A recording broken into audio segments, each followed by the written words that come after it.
ಇಂದೇ ಡೌನ್ಲೋಡ್ ಮಾಡಿ ಮತ್ತು ನಿಮ್ಮ ನೆಚ್ಚಿನ ಶೋಗಳನ್ನು ಆನಂದಿಸಿ.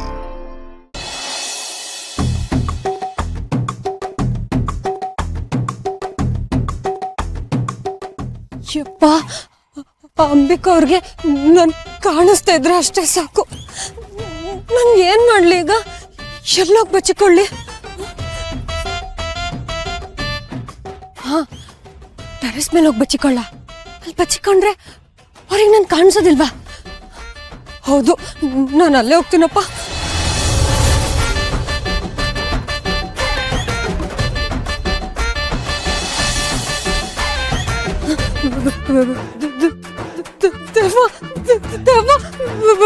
ಬೇಡ ದುರ್ಗಾ, ಹೆದರ್ಕೋಬೇಡ, ನನ್ನ ಮಾತು ಕೇಳು. ನೋಡು ಪ್ಲೀಸ್ ದುರ್ಗಾ, ನನ್ನ ಮಾತು ಕೇಳು. ಇಲ್ಲಪ್ಪ, ದೆವ್ವ ಕರೆದ್ರೆ ನಿಂತ್ಕೋಬಾರ್ದು, ತಿರುಗಿ ನೋಡ್ಬಾರ್ದು ಅಂತ ನಮ್ಮಮ್ಮ ಹೇಳಿದಾರೆ. ಮಾಯಾ ಬಗ್ಗೆ ನಿನಗೇನೋ ಹೇಳ್ಬೇಕು.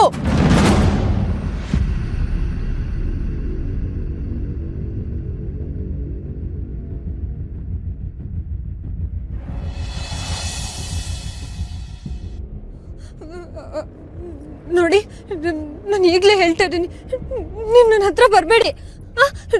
ನೀವು ನನ್ನ ಹತ್ರ ಬಂದ್ರೆ ಏನು? ನಾನು ಹತ್ಕೊಂಡ್ಬಿಡ್ತೀನಿ. ಬೇಡ ಬೇಡ ಪ್ಲೀಸ್, ನಾನು ನಿನ್ನ ಹತ್ರ ಬರಲ್ಲ. ಆದ್ರೆ ನಾನು ನಿನ್ನ ಹತ್ರ ಏನೋ ಹೇಳಬೇಕು, ಕೇಳಿಸ್ಕೊತೀಯ ತಾನೆ?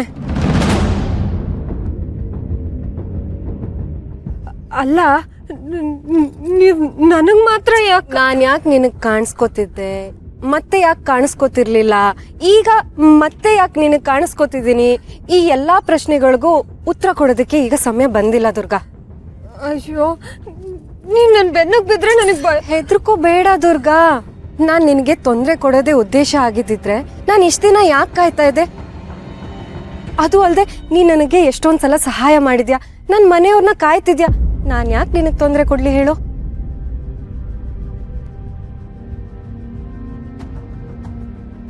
ಆದ್ರೆ ಅದೇ ಯಾಕೆ? ಹೇಳಿದ್ನಲ್ಲ, ಅದಕ್ಕಿನ್ನೂ ಸಮಯ ಬಂದಿಲ್ಲ. ಆದರೆ ನನಗೆ ಕೆಲವು ವಿಚಾರನ ನಿನ್ನ ಹತ್ರ ಹೇಳಲೇಬೇಕು. ನನಗೆಲ್ಲ ಗೊತ್ತಿದ್ರು ಇಷ್ಟು ದಿನ ನಿನ್ನ ಹತ್ರ ಹೇಳಕ್ ಆಗ್ತಿರ್ಲಿಲ್ಲ, ಆದರೆ ಈಗ ಆಗ್ತಿದೆ. ನನಗೆ ಗೊತ್ತಿರೋ ಕೆಲವು ಸತ್ಯಗಳು ನಿನಗೂ ಗೊತ್ತಾದರೆ ಈ ಮನೆಯವ್ರನ್ನ ಕಾಯೋದಕ್ಕೆ ನಿನಗೂ ಸಹಾಯ ಆಗತ್ತೆ. ಅದ್ರ ಜೊತೆಗೆ ನಿನಗೆ ಬರೋ ಅಪಾಯನೂ ತಪ್ಪತ್ತೆ. ನನಗೇನು ಅರ್ಥ ಆಗಲಿಲ್ಲ. ಅರ್ಥ ಮಾಡ್ಸೋಣ ಅಂದರೆ ನೀನು ಓಡೋಗ್ತಿದ್ಯಲ್ಲ ಒಳ್ಳೆ ಜಿಂಕೆ ಮರಿ ಥರ. ದೆವ್ವಗಳು ತಮಾಷೆ ಮಾಡ್ತಾವ? ನಾನು ತಮಾಷೆನೂ ಮಾಡ್ತೀನಿ. ನನ್ನ ಮನಸ್ಸಲ್ಲಿ ಅನ್ಕೊಂಡಿದ್ದು ಎಲ್ಲ ಗೊತ್ತಾಗತ್ತೆ. ಯಪ್ಪ, ನಿಮ್ಮ ಸಾವಾಸನೆ ಭಯ ಆಗುತ್ತಪ್ಪ. ಹೋಗ್ಲಿ ಬಿಡಿ. ಅದೇನೋ ಮಾಯಾ ಬಗ್ಗೆ ಏನೋ ಹೇಳ್ತೀನಿ ಅಂದ್ರಲ್ಲ, ಹೇಳಿ. ಈಗ ನೋಡು, ನಾನು ಹೇಳಿದೇನೆ ನೀನು ಸರಿಯಾಗಿ ಕೇಳಿಸ್ಕೊ ಆಯ್ತಾ? ಆ ಮಾಯಾ ಬುದ್ಧಿ ಏನು ಅಂತ ಇಷ್ಟರಲ್ಲೇ ನಿನಗೆ ಅರ್ಥ ಆಗಿದೆ ಅಂತ ನಾನು ಅನ್ಕೋತೀನಿ. ಅವಳಿಗೆ ಮೊದ್ಲಿಂದನೂ ನಿನ್ ಕಂಡ್ರೆ ಒಂದು ಸ್ವಲ್ಪನೂ ಇಷ್ಟ ಇಲ್ಲ.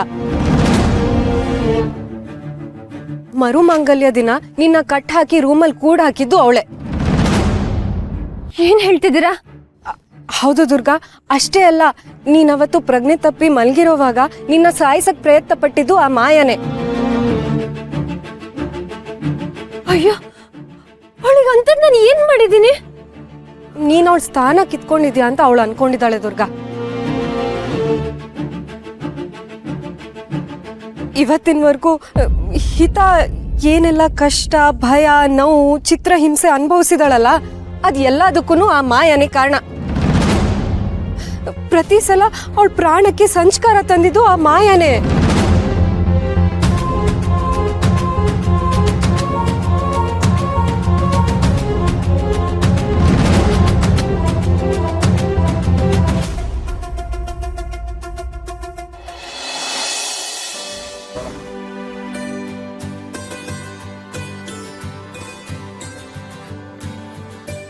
ಗಂಗಾ, ಏನಾದರೂ ಬೇಕಿತ್ತಾ?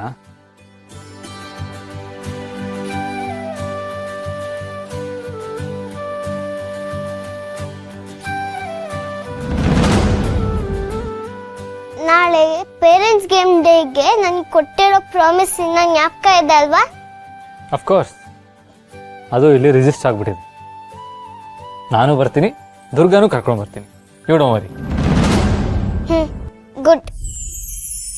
ಶರತ್ ಗೇಮ್ಸ್ ಡೇಲಿ ಪಾರ್ಟಿಸಿಪೇಟ್ ಮಾಡ್ತಾರೆ ಅಂದರೆ ಅವ್ರ ಜೊತೆ ಯಾರು ಪಾರ್ಟಿಸಿಪೇಟ್ ಮಾಡಬೇಕು ಅನ್ನೋದನ್ನ ನಾನು ಡಿಸೈಡ್ ಮಾಡ್ತೀನಿ. ಮತ್ತೆ ಇನ್ನೊಂದು ಕೆಲಸ ಇದೆ. ಹೇಳುವಂಥವರಾಗಿ ರಾಜ್ಕುಮಾರಿ, ನಿಮ್ಮ ಅಪ್ಪಣೆ ಏನೇ ಇದ್ರೂ ಪಾಲಿಸುತ್ತೇನೆ. ಇದ್ಯಾಕೋ ಜಾಸ್ತಿ ಆಯ್ತು ಅನ್ನಿಸ್ತಿಲ್ವಾ? ಹೌದಾ? ಸರಿ, ಕಮ್ಮಿ ಮಾಡಿಕೊಳ್ಳುತ್ತೇವೆ. ನಾನೇನ್ ಕೇಳಕ್ ಹೋಗಿದೆ ಅಂತ ಕೇಳ್ತೀರಾ? ಖಂಡಿತ, ಹೇಳ್ಪುಟ. ನಮ್ಮ ಫ್ಯಾಮಿಲಿ ಫೋಟೋನ ಹುಡುಕ್ಬೇಕು. ಫ್ಯಾಮಿಲಿ ಫೋಟೋನ? ಯಾಕೆ? ನಮ್ಮ ಸ್ಕೂಲಲ್ಲಿ ಫ್ಯಾಮಿಲಿ ಟ್ರೀ ಪ್ರಾಜೆಕ್ಟ್ ಇದೆ. ನಮ್ಮ ಮನೆಯವ್ರ ಫೋಟೋ ಎಲ್ಲ ಹಾಕ್ಬಿಟ್ಟು ಅವ್ರ ರಿಲೇಶನ್ಶಿಪ್ ಬಗ್ಗೆ ಬರಿಬೇಕು. ಫೋಟೋ ಇಲ್ಲದೆ ನನಗೆ ಕಂಪ್ಲೀಟ್ ಮಾಡೋಕ್ಕಾಗಲ್ಲ ಈ ಪ್ರಾಜೆಕ್ಟ್. ಅಷ್ಟೇ ತಾನೇ? ಹಿಂಗೋಗಿ ಹಂಗೆ ಹುಡುಕ್ತೀನಿ. ಹುಡುಕುವಂಥವರಾಗಿ. ಅಪ್ಪಣೆ ರಾಜ್ಕುಮಾರಿ.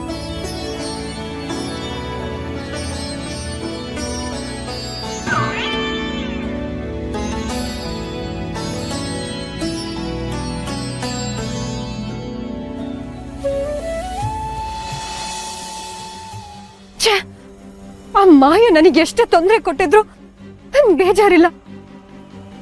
ಆದ್ರೆ ಪಾಪ ಪುಟ್ ಮೇಡಮ್ ಮೇಲೆ ಯಾಕೆ ಇಷ್ಟೊಂದು ದ್ವೇಷ ಅವಳಿಗೆ? ನಾನು ಅವಳನ್ನ ಸುಮ್ಮನೆ ಬಿಡಲ್ಲ. ನಾನು ಅವಳಿಗೆ ಸರಿಯಾಗಿ ಪಾಠ ಕಲಿಸ್ತೀನಿ. ಹೌದು ದುರ್ಗಾ, ಅವಳಿಗೆ ಬುದ್ಧಿ ಕಲಿಸ್ಲೇಬೇಕು. ಆದ್ರೆ ಪ್ಲೀಸ್ ದುರ್ಗಾ, ನೀನ್ ನನ್ನ ಮಾತನ್ನ ಪೂರ್ತಿಯಾಗಿ ಕೇಳಿಸ್ಕೊ. ಆತ್ರದಿಂದ ಏನಾದ್ರೂ ಮಾಡಕ್ ಹೋದ್ರೆ ಎಡ್ವರ್ಟ್ ಆಗತ್ತೆ. ಇಲ್ಲ, ನನಗದೆಲ್ಲ ಗೊತ್ತಿಲ್ಲ. ನಿಮ್ ಮಾತು ಕೇಳಿ ನನಗೆ ರಕ್ತ ಎಲ್ಲ ಕುದೀತಿದೆ. ಪುಟ್ ಮೇಡಮ್ ಮೇಲೆ ಯಾಕೆ ಅವಳಿಗೆ ಅಷ್ಟೊಂದು ದ್ವೇಷ ಅಂತ ನಾನು ಅವಳನ್ನ ಪ್ರಶ್ನೆ ಮಾಡೇ ಮಾಡ್ತೀನಿ. ದುರ್ಗಾ, ಅಯ್ಯೋ ದೇವ್ರೆ, ಈ ಹುಡುಗಿಗೆ ಬುದ್ಧಿ ಓಡೋದಕ್ಕೂ ಮುಂಚೆ ಕೈ ಕಾಲು ಓಡತ್ತೆ. ಯಾಕೆ ಇವಳು ಹೀಗೆ? ನೀನ್ ಹೀಗೆ ಕೋಪದ ಕೈಗೆ ಬುದ್ಧಿ ಕೊಡ್ತೀಯ ಅಂತಾನೆ ಮಾಯಾ ನನ್ನ ಸಾಯಿಸಿದ್ದು ಅಂತ ನಿನ್ ಮುಂದೆ ಹೇಳೋದಕ್ಕೆ ನನಗ್ ಭಯ. ನಿಂಗೇನಾದ್ರೂ ಅದನ್ನ ಹೇಳ್ಬಿಟ್ರೆ ಸ್ವಲ್ಪನೂ ಯೋಚನೆ ಮಾಡ್ದೆ ಆ ಮಾಯನ ಪ್ರಶ್ನೆ ಮಾಡ್ಬಿಡ್ತೀಯ. ಅವಳೇ ನನ್ನ ಸಾಯಿಸಿದ್ದು ಅಂತ ಪ್ರೂವ್ ಮಾಡೋದಕ್ಕೆ ಯಾವ ಸಾಕ್ಷಿನೂ ಇಲ್ಲ. ಸಾಕ್ಷಿ ಇಲ್ಲದೆ ಅವಳು ಆರಾಮಾಗಿ ತಪ್ಪಿಸ್ಕೋತಾಳೆ. ಮಾಯ ಎಂತವಳು ಅಂತ ನನಗ್ ಚೆನ್ನಾಗ್ ಗೊತ್ತು. ಇಲಿನ ತೋರಿಸಿ ಹುಲಿ ಅಂತ ನಂಬಿಸ್ಬಿಡ್ತಾಳೆ. ಮೊದ್ಲೇ ನಿನಗ್ ತಾಳ್ಮೆ ಕಡಿಮೆ. ಅದಕ್ಕೆ ಆ ಸತ್ಯ ನಿನಗೆ ಈಗಲೇ ಗೊತ್ತಾಗದ್ ಬೇಡ.